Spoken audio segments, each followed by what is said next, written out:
Kaya naman pala pumapatol, bagong manager ni Elias, gusto talagang siya ang sumikat kesa sa alaga. Naku, hindi na bago sa showbiz ang mga manager na gustong mas sumikat pa kaysa sa kanilang alaga.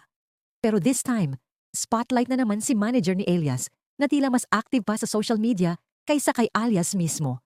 Ayon sa ilang netizens, imbes na ayusin ang career ni Elias, busy raw ito sa pakikipagsabayan sa bashers, may pa-comment, may pasagot, at may pa-issue pa raw. Marami tuloy ang nagtatanong, sino ba talaga ang artista? At hindi pa diyan nagtatapos.